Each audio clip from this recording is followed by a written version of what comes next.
Salut, moi c'est Niki. Moi c'est Bi. Bienvenue dans le podcast Madame attrape ton cœur.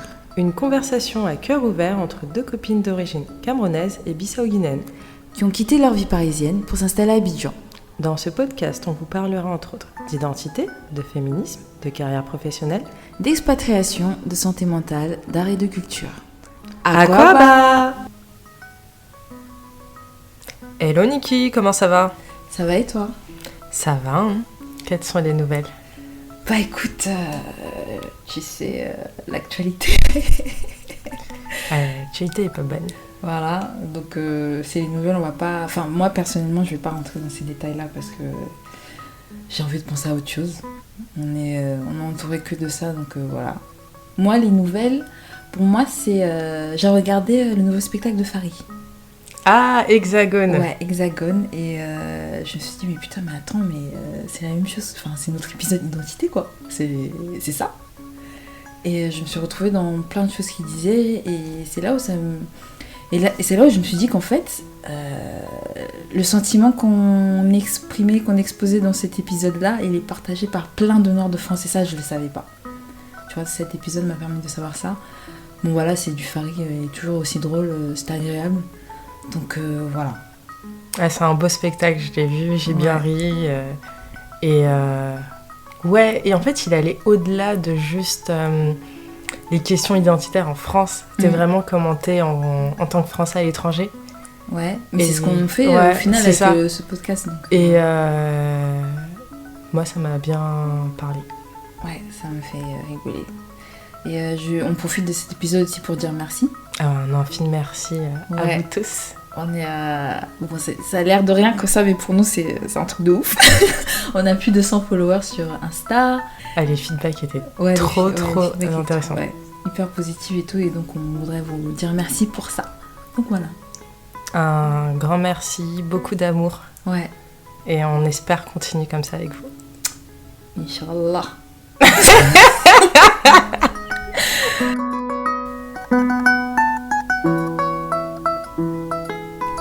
Démarrons ce 4e épisode qui est direction la Côte d'Ivoire, Fast Life. Pourquoi Fast Life?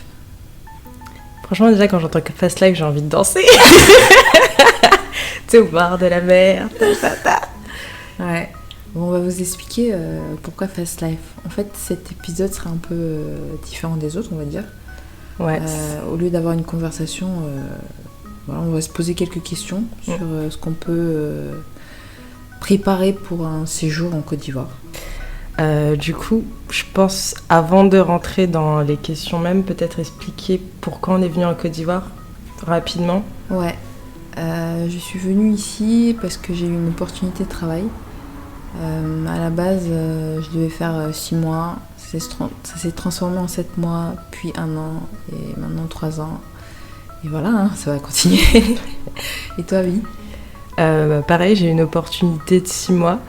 Après, moi, j'avais choisi de venir en Côte d'Ivoire. Ouais. Je cherchais absolument un contrat ici. Oui. Et donc, je voulais tester dans une période assez courte, 6 mois, en me disant est-ce que ça me correspond ou pas. D'accord. C'est vrai que moi, la Côte d'Ivoire, je replace les choses dans le contexte. Dans l'épisode précédent, j'ai toujours rêvé de dire cette phrase. Non, je te jure. Previously on Madame attrape ton cœur. Dans l'épisode précédent, je critiquais beaucoup la phase panafricaine.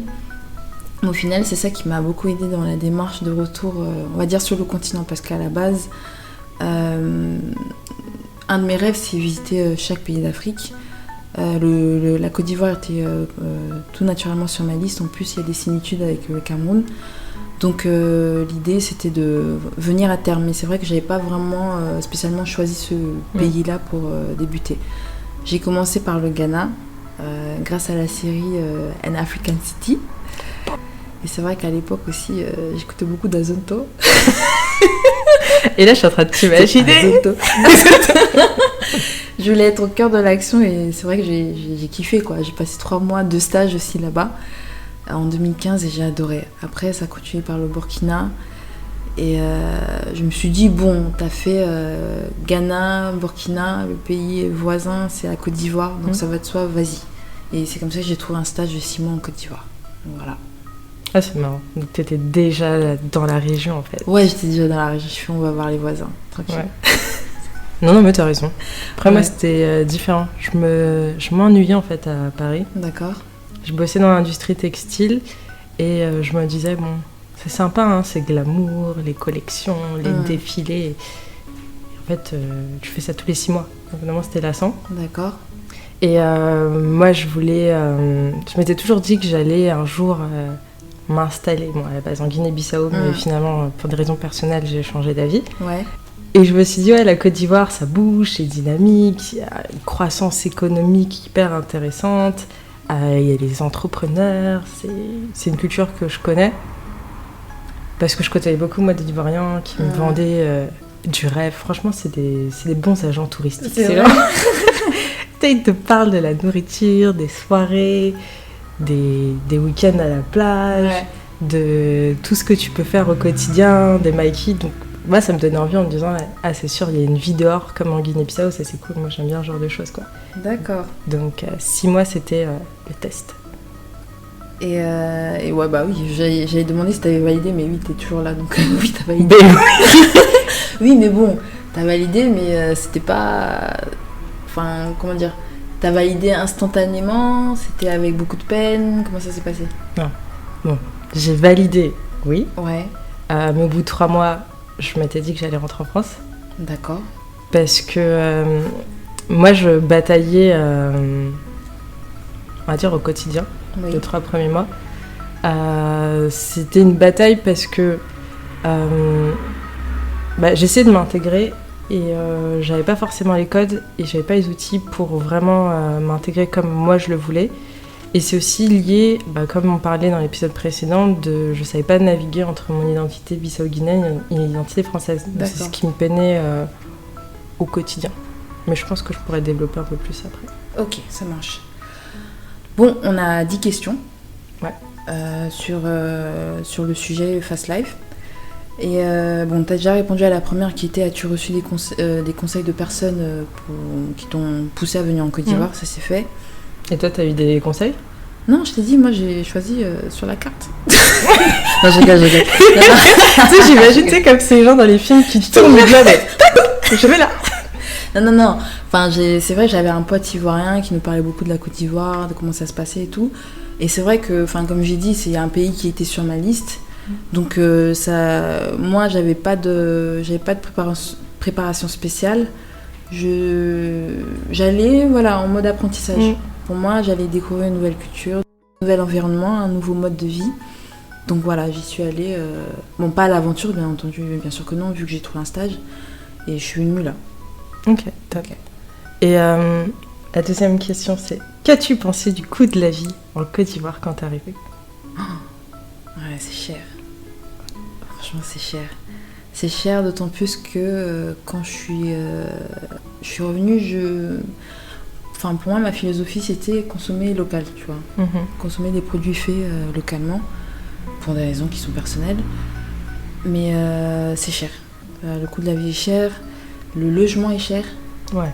Le logement est hyper cher, on se retrouve avec les mêmes prix qu'à Paris. Franchement, il y a moyen. Si vous voulez des maisons de 1 million d'euros, vous en trouvez. Enfin voilà, vous trouvez de tout, vraiment. 1 million de francs, c'est quoi? Non, 1 million d'euros aussi, meuf. Ah, dans ce sens-là. Ah oui, okay. Oui.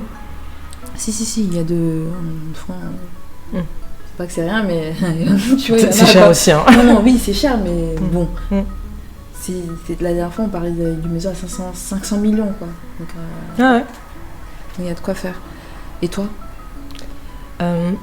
Moi, je me disais, c'est une grande ville, donc ça doit être cher. D'accord. Mais je m'attendais pas à ce que ce soit aussi cher, en fait.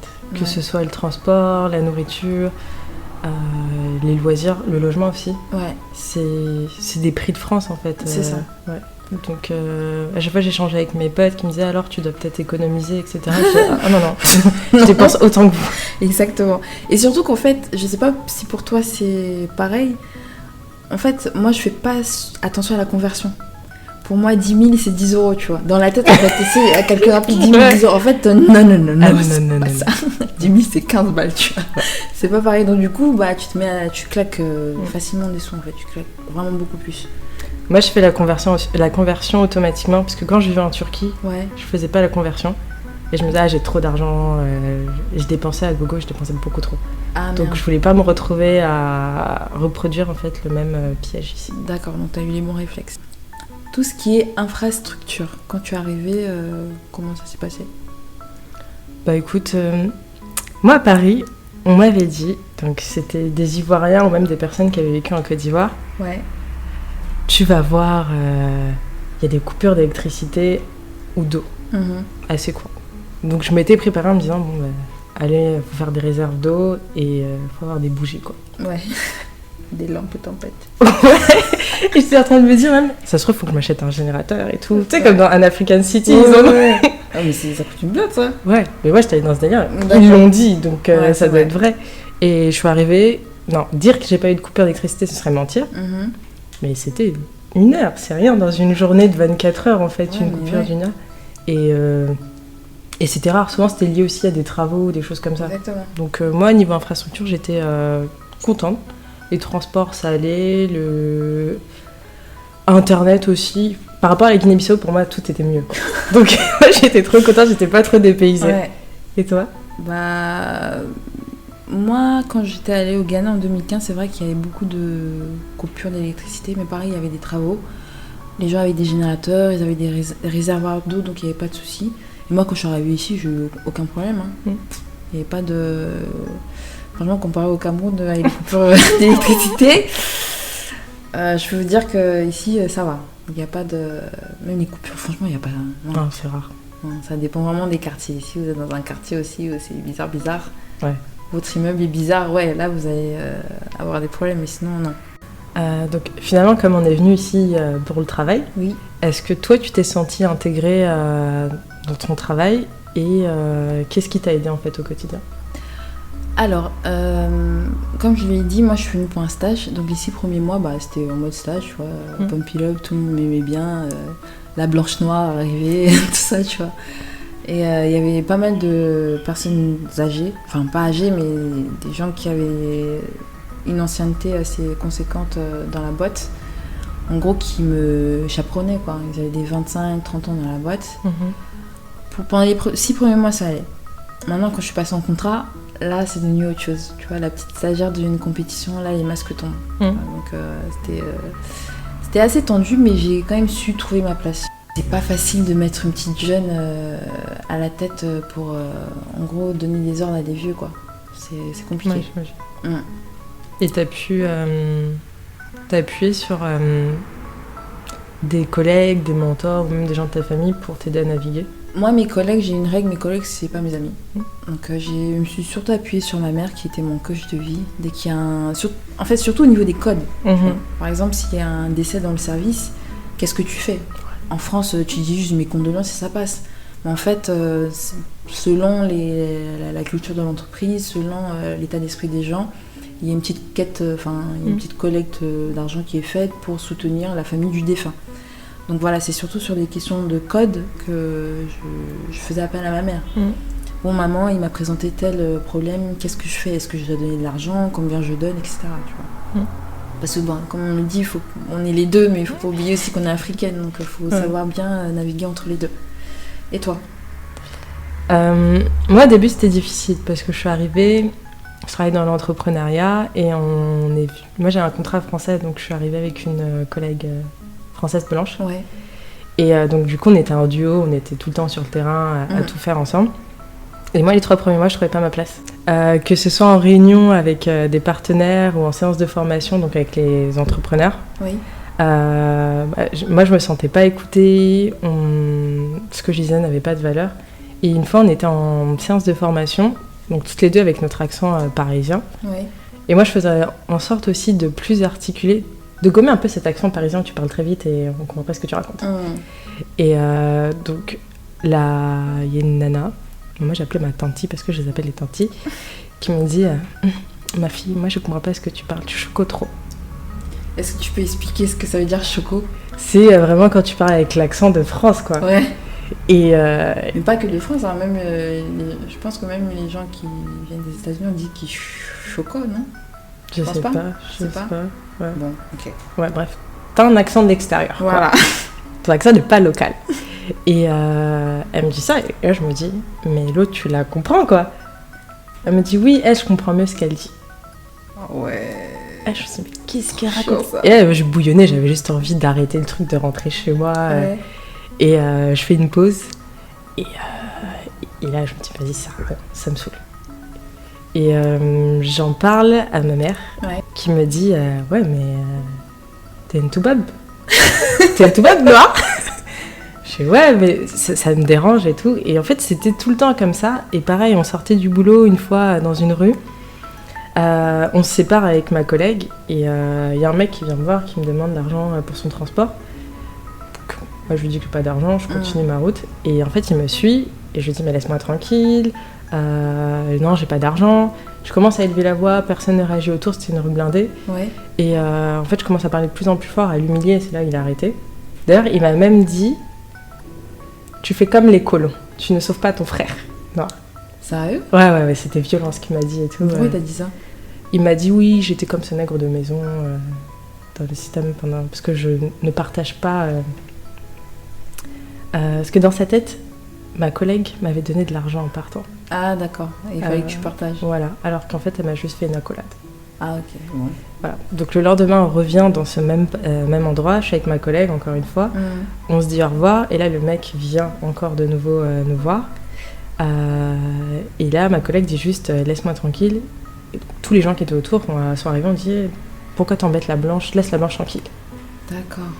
Et donc là je me suis dit, donc c'est encore un truc qui me dit, même si j'ai pas envie de le voir, que je suis pas pareil que ma collègue, donc il y a un truc qui va pas.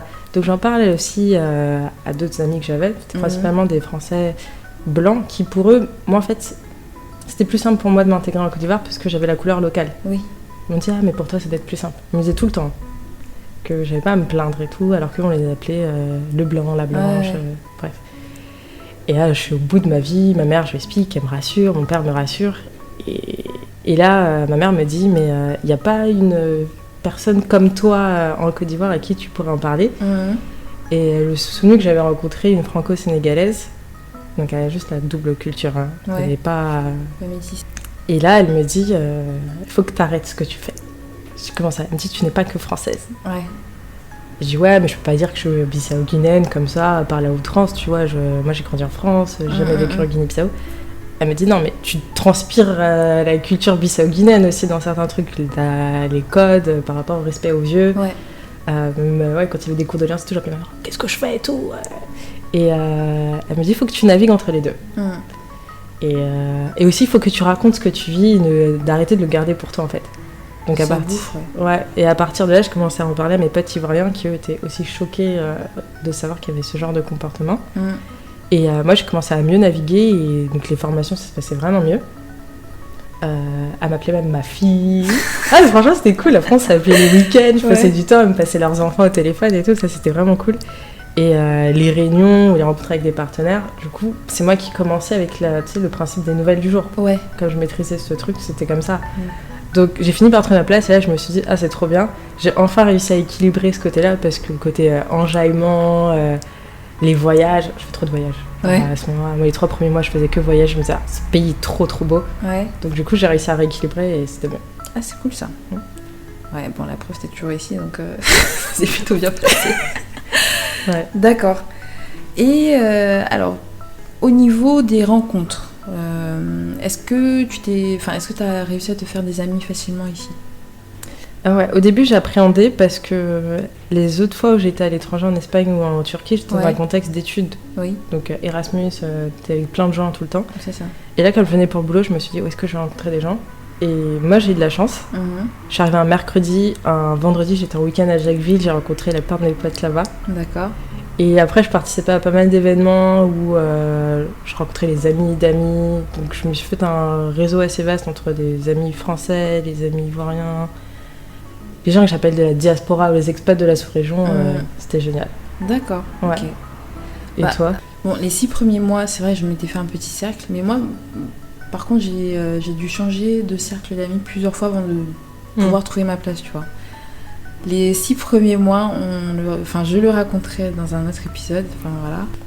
C'est vrai que bon, j'avais changé de groupe de potes, j'étais plus en contact avec les autres, donc il fallait se recréer un nouveau réseau. Et je me souviens que j'arrive en soirée. C'était une soirée de VIE, donc des gens qui sont venus pour un contrat de courte durée en Côte d'Ivoire. Et j'essaye de faire la conversation. Je me souviens, je m'approche d'un groupe de personnes. Je dis bonjour. Le gars se retourne, il me regarde de haut en bas, il me tourne le dos. On dirait les rencontres à Paris. Putain, c'est un truc de ouf. Ça m'a refroidi direct. Mais on vous racontera plus tard le contexte, pourquoi du comment, tu vois. Mais c'est vrai que c'était violent la première fois. Enfin bref, donc du coup, je suis restée dans mon coin pendant quelques temps. Après, j'ai rencontré un autre groupe de potes, on a commencé à faire la fête, sortir et tout machin. Et après, ainsi de suite, tu vois. Mais c'est vrai qu'au départ, c'était compliqué. Mais maintenant, j'ai trouvé ma place, quoi. Ouais. Mais on essaye, si ça marche pas, on se sépare, on continue, quoi. Il n'y a pas de recette miracle. Il n'y a pas de recette miracle, voilà. Tu sors, tu rencontres des gens, on te présente, exactement. ça match pas. On peut, c'est vraiment le loto, hein. On peut rencontrer de bonnes personnes dès le départ. Comme on a un pote qui est venu ici à la base pour une mission de 2 semaines. Il a fait des road trips pas possibles. Il a prolongé d'1 semaine. Ouais. Après, il nous a suivis au Ghana. Enfin bref, voilà. Donc, il suffit de rencontrer les bonnes personnes sans se vanter, n'est-ce pas ? Ouais, non. Voilà. Mais tu sais que ça m'étonnerait pas. Hein. Si demain, il a pas dit je viens m'installer en Côte d'Ivoire, je serais pas surprise. Franchement, ouais. Et ouais, on avait fait pas mal de trucs. Et finalement, vu que mon travail, c'est important, hein, mais il y a d'autres choses aussi. Hein. Est-ce que toi, tes activités sur ton temps libre, tes loisirs, étaient un peu, en concordance avec ce que t'aimes faire en général? Ah oui, moi j'aime faire la fête, hein, donc... J'aime manger. Non mais franchement on déconne bien, les gens sont cool. Il y a de... En fait, ici, c'est vraiment la vibe que moi je capte. Les gens sont friands de nouveautés. Donc dès que t'as un nouvel événement et tout, t'auras plein de monde dehors, t'es facilement au courant de tout ce qui se passe de nouveau et d'attractif pour les jeunes ici. Donc franchement, moi je m'éclate ici. Donc, que ce soit pour les plages, que ce soit pour les sorties, que ce soit pour les restaurants, on trouve de tout. Tu peux manger de tout. De plats ivoiriens, plats camerounais, plats vietnamiens, tout, absolument tout à Abidjan, vraiment. J'avoue que vietnamien, je me tue à ça. Ouais, non mais t'as de tout, tu peux tout trouver. Alsacien, il y a des gens qui... Il y a une fête... Ouais. Tu peux même manger de la raclette. Ouais. Donc voilà. Et toi ? Ouais, moi, je vais pas redire la fête parce que... En fait, c'est même un blasphème. Je suis bissau-guinéenne, on aime faire fin d'histoire. Donc les bails commencent à 18h, on finit à 20h le lendemain, c'est pas un problème. Ouais. Mais moi, ma soif de voyage, j'ai pu l'utiliser ici. C'était vraiment cool parce que j'ai fait un peu le tour de la Côte d'Ivoire. Ouais. On mettra des photos sur les réseaux sociaux. Oui.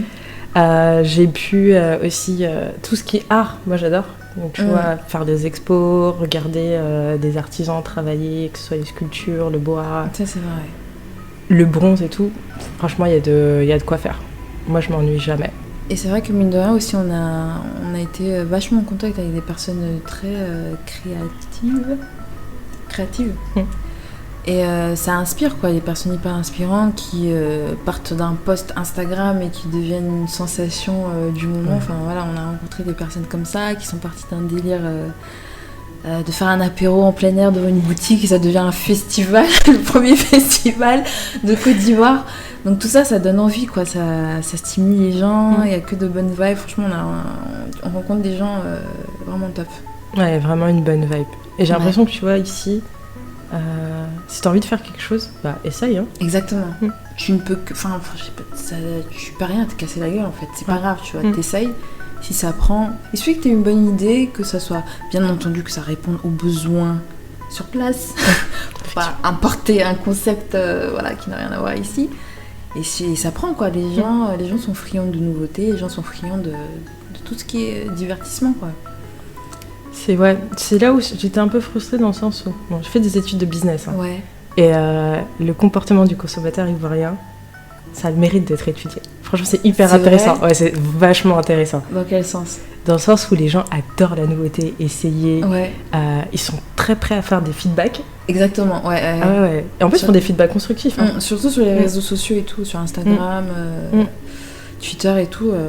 Voilà, si vous faites un truc et ça marche bien, vous êtes sûr que ça sera inondé des réseaux sociaux. Ouais, ça c'est top. Après, sur un autre volet un peu plus sérieux, Ouais. c'est vrai Sérieux, le divertissement, c'est sérieux aussi. C'est un Oui. business, quand même. Ouais, non, mais je parle de ma question suivante. Ah, Le divertissement, c'est hyper sérieux. Hein. Attends, quand même. on est né pour danser. N'importe quoi, toi. Si. Mon oncle dit, danser, c'est la joie. Il a pas tort. Voilà, Il a pas tort. donc c'est important. Ok. Et ouais, parce que souvent, tu sais, quand les gens partent à l'étranger, on se pose toujours la question de savoir comment ça va être sur le plan de la santé. Ouais. Donc, toi, qu'est-ce que t'en penses ou qu'est-ce que t'as vu en fait ici, le système de santé ou le rapport même à la santé? Après, moi, je ne maîtrise pas du tout le système de santé ivoirien. C'est vrai que, vu que je suis venue en stage, c'était pris en charge par la boîte.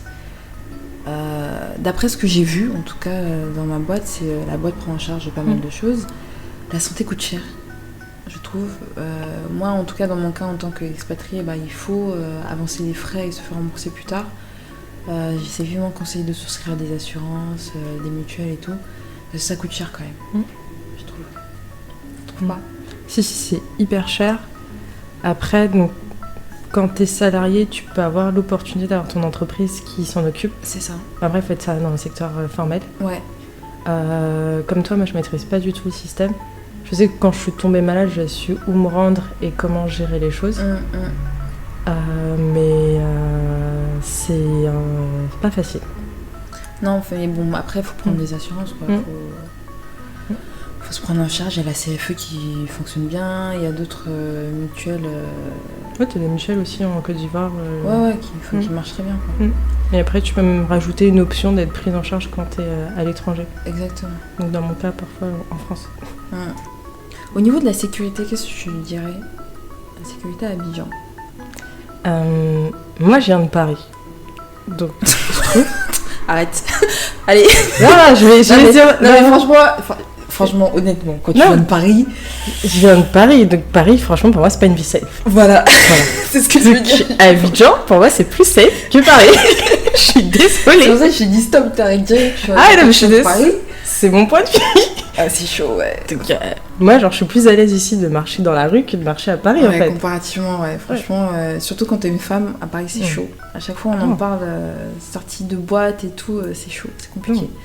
Et même la logistique, en fait, de tes sorties nocturnes à Paris, c'est compliqué. Alors qu'ici, tu sors, tu sais que t'as des taxis ou t'as des potes qui vont te déposer. Donc, c'est pas pareil. Après, il y a des quartiers, bien sûr, comme dans toute ville, il y a des quartiers où il faut faire attention plus que d'autres, quoi. Mais moi, j'ai pas eu de problème sécuritaire ici. Moi non plus. C'est quand même assez safe. Après, je pense qu'au niveau de la sécurité, c'est chacun son expérience. Exactement. Après, comme toute grande ville, faut faire attention. Voilà. Est-ce que tu es familière avec le terme « y a pas monnaie » C'est comme une musique. Hey, est-ce qu'il y a une musique comme ça d'ailleurs? Ah, je sais pas, bonne question. On pourrait faire un son de ouf. Tranquille. Non, faut qu'on regarde, y a pas monnaie. Est-ce que tu peux expliquer le concept de y a pas monnaie? Donc, en Côte d'Ivoire, quand tu vas faire des courses à la pharmacie ou bien tu vas acheter des fruits ou ton taxi, peu importe, tu vas attendre un billet. Ouais. La personne te regarde et te dit il n'y a pas monnaie. Donc ça veut dire qu'elle n'a pas le change à te rendre. Exactement. Et donc là, tu as deux options. C'est soit tu vas toi-même chercher ta monnaie, soit tu ne fais pas la transaction. Ou tu prends des trucs en plus, t'as 3 options. Ouais, c'est vrai. Tu prends des trucs en plus aussi. Ouais, ça, moi, franchement, personnellement, de tous les pays que j'ai fait, c'est la première fois que je vois ça. Ouais. C'est vraiment très propre à la Côte d'Ivoire. Je sais pas ce qui se passe. Je ne rentrerai pas dans les détails économiques de cette histoire. Il doit y avoir des enjeux quelque part, on ne sait peut-être pas. Mais la monnaie, c'est un vrai délire. Comme tu le disais, tu as 10 000, tu es pauvre, tu vois. Ouais, mais ça, je l'ai appris très vite. C'était quoi? C'était mes premiers mois, en fait, ici. Donc, je suis là, j'ai mon billet de 10 000, je suis trop contente. J'étais à Cocody, à Mermoz. Ouais. Et j'allais à Blocos. Ce qui fait qu'en taxi, c'est pas cher. Bon, si tu es en taxi compteur, c'est 500 francs. Et si tu es en... Moi, je dirais pas le mot euro parce que j'ai pas le dire. Mais voilà. Dans le véhicule collectif, c'est, je crois, 200 francs. Un truc comme ça. Donc, moi, je suis là avec mes 10 000. Et là, je me rends compte qu'il y a un problème, tu vois. Je commence à poser les questions, droite-gauche, on me regarde. Il n'y a pas monnaie. Et je vais chez le boutiquier, demande si tu vas chez le boutiquier. Tu achètes un truc, ou pire, tu lui demandes s'il te plaît, fais-moi un peu de monnaie. Il me dit non. Et là, je suis là, je commence à marcher, il faisait hyper chaud. Et j'arrive au bout de la rue. Enfin, j'ai fait mon trajet jusqu'à Blocos. Et franchement, c'est 20 minutes, hein, voire plus. Sous le soleil ardent du mois de mars, peut-être avril même. C'est chaud. C'est chaud. Tu transpires. Franchement, c'était horrible. Et j'arrive, la tantie, donc c'est une nana qui me connaissait, elle m'a dit, ma fille, il y a quoi? Donc je lui dis, tantie, il n'y a pas monnaie. Et je lui montre mon billet de 10 000. Et là, elle rigole. Et donc elle appelle tout le monde autour d'elle. Hein. Ils viennent. Et il commence à m'expliquer comment faire en sorte de toujours avoir de la monnaie. Et là, j'ai juste retenu une phrase, moi dans ma tête, c'était « Donc tu as 10 000, si tu n'as pas de petite monnaie, c'est que tu es pauvre. » c'est dead. Du coup, même, dans une sortie, même quand on va au restaurant et tout le monde se bat pour avoir de la monnaie, quoi, parce que c'est chaud. C'est trop chaud. Ouais, donc voilà, c'est la petite anecdote liée au pays qui est vraiment très très propre à la Côte d'Ivoire, moi je trouve. C'est vraiment l'une des choses qui m'a dit « Waouh !» C'est impressionnant. Mais bon, voilà, on fait avec, on vit bien, quoi. Ouais. Non, c'est vrai que même tous ceux qui sont ailleurs et qui viennent... Ouais, tout le monde est surpris parce que je suis désolée. Enfin, ouais, voilà. Donc si vous avez la réponse à ce mystère, je veux bien... Non, franchement, je veux même pas rencontrer ça. C'est un truc qui me dépasse, je suis certaine. Quand je regarde mon porte-monnaie, j'ai genre plein de petites coupures, je suis en train de danser. Et mais c'est trop marrant parce que quand les gens ont beaucoup de pièces, on dit c'est toi qui as toute la monnaie du pays. Donc voilà. Sinon, pour terminer ce court épisode, parce qu'au final, c'est pour donner des tips pour un séjour à Babi, est-ce que tu aurais des conseils pour ceux qui souhaiteraient s'installer en Côte d'Ivoire? Pour moi, il n'y a pas de recette miracle. C'est chacun son expérience. Donc, si tu veux, tu trouves un petit contrat avant de venir pour tester, ou bien tu viens en vacances, ou bien tu prends juste ton sac à dos et tu débarques. Mais le but, c'est vraiment d'être adaptable. Exactement. Ton mindset de l'étranger, là, faut oublier. Ouais. Franchement. Jeter quelque part. Tu mets ça sur ton tapis. Mais vraiment ça. Dès que tu arrives à l'aéroport, tu le laisses. Ouais. Tu fais ton truc. De toute façon, même à l'aéroport, on va te le dire, laisse ça. Tu laisses ça. Parce que voilà, il faut être hyper ouvert d'esprit, il faut prendre les choses telles qu'elles sont. Les gens sont pas pareils. Les ethnies sont différents, les modes de vie sont pas pareils. Donc voilà, il faut venir et être prêt à apprendre. C'est clair, c'est ça. C'est très important d'être prêt à apprendre. Ouais. Donc voilà. Bon, passons au kiff du moment. Yes. Alors, Niki, qu'est-ce que tu nous racontes? Ce que j'aime bien faire en ce moment, c'est regarder les success stories sur Canal. Tu sais, des entrepreneurs qui ont développé pas mal de trucs et tout pour le continent et tout. J'aime beaucoup ça, c'est assez inspirant, tu vois. Et j'ai pensé à toi d'ailleurs en regardant bon, ça c'est pas sur Canal, c'était sur TV5. Il y a une nana, j'ai oublié son nom, c'est pas grave, qui parlait d'afroféminisme. Et elle disait qu'elle se positionnait pas en tant qu'afroféministe parce que pour elle c'était une position politique. Et que, en fait, c'était propice dans le contexte français, parce que dans le contexte français, il faut vraiment s'affirmer en tant que femme noire et en tant que femme, tu vois. Et donc, elle n'utiliserait pas ce terme-là. Et du coup, j'ai pensé à toi, et je me suis dit, il faut absolument que je retrouve ces ouvrages pour voir ce que toi, tu en penses. Donc voilà. Ah bah, si tu retrouves, je veux bien lire. Ouais, je vais retrouver, t'inquiète. Au-delà de ça, au vu de l'actualité, je vais pas vous mentir que je me pose beaucoup de questions sur moi, mon parcours personnel, et surtout personnel. Je me demande si la voie que j'ai empruntée est la bonne ou pas. Tu vois, je me pose beaucoup de questions par rapport au monde qui m'entoure, parce que là on vit une crise sanitaire mondiale, et ça permet un peu de relativiser sur ce qui est important ou pas, tu vois. Donc là, je sais pas pourquoi, je suis vraiment dans une phase de questionnement existentiel. Et voilà, je tenais à faire partager ça. Je comprends. On est amené à faire ça. Ouais. Est-ce qu'on est vraiment amené... Ouais, bah oui. Au final, est-ce que c'est... comment dire? Est-ce qu'on est vraiment amené à faire ça? Non. Je pense pas que tout le monde... Je pense chacun sa manière de faire, mais tu vois, il y a des gens qui se reconnectent à la religion, qui passent du temps en famille, ils sont chez eux, avec leurs pensées. Ouais. Donc tu penses. Après, tu choisis si tu veux, tu te questionnes sur ta vie ou pas. D'accord. Et toi, ton kiff du moment? Mais mon kiff du moment, c'est un livre qui s'appelle Sapiens, de Yuval Noah Harari.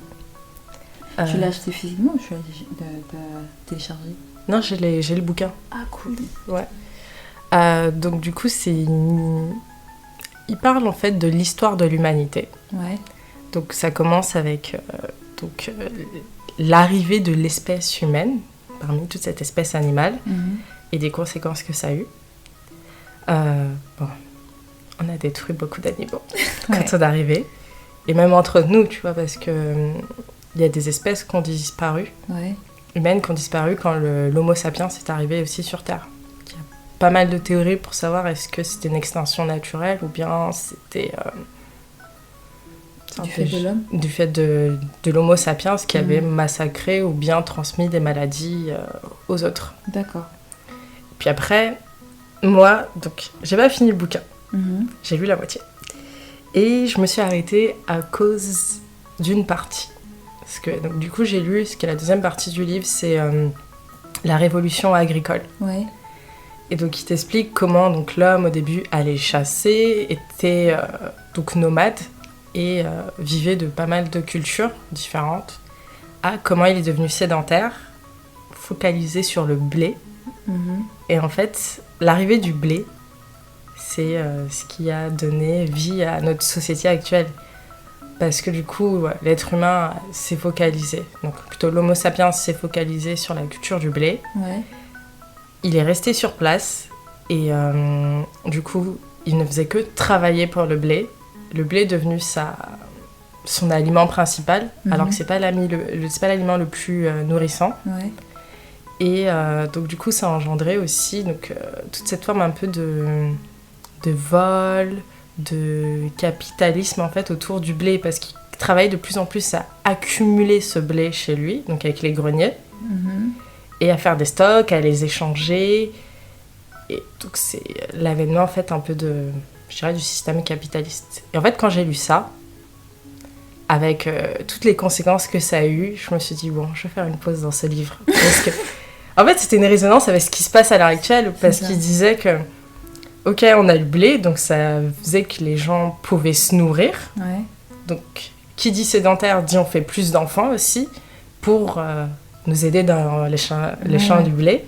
Sauf que tu as plus de bouches à nourrir, donc tu te rends dans ton cercle vicieux. Et ces gens-là, ils sont nourris, mais tu te développes, mais ils sont pas en meilleure santé. Et c'est là où tu commences à développer aussi d'autres maladies. Donc tu fais des êtres humains qui sont pas forcément plus solides comparé à avant. Là, je me suis dit, bon, on va faire une pause. Bah, tu nous diras la fin, comment ça se passe, quoi. Ouais. La suite, elle est un peu plus dure, hein. C'est vraiment le système capitaliste. Ouais, bah... Il faut s'accrocher. Ouais, mais hyper intéressant. Vraiment, c'est... Alors, je suis pas végétarienne. Ouais.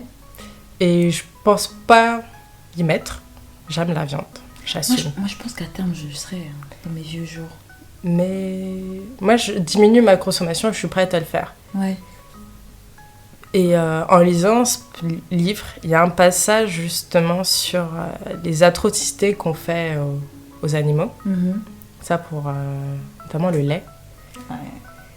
Et là, je te jure, quand j'ai lu ce passage, pendant une semaine, j'ai pas bu de lait, j'ai pas mangé de viande. Et j'étais en mode, ah, c'est chaud. Ah putain, on parle pas du lait parce que... Ouais. Moi, c'est ma drogue, moi. Ouais. Ah oui, dans le kiwi du moment aussi, ça c'est les recommandations d'un pote, je me suis intéressée à l'ikigai, qui est une méthode japonaise pour trouver sa mission de vie. Donc vu que je suis en plein questionnement, voilà, je teste tout ce qui est méthode. On verra bien ce que ça donne, je vous dirai. Donc voilà. Bon, c'était nous. Sur Madame Attrape ton cœur. Merci de nous avoir écoutés. On espère que l'épisode vous a plu. N'hésitez pas à nous écrire sur les réseaux sociaux pour nous donner la force, poser des questions, donner votre avis et commenter. On essaiera de vous répondre au prochain épisode. Les liens sont disponibles dans la bio. Prenez soin de vous, de vos proches et aimez-vous. Salut!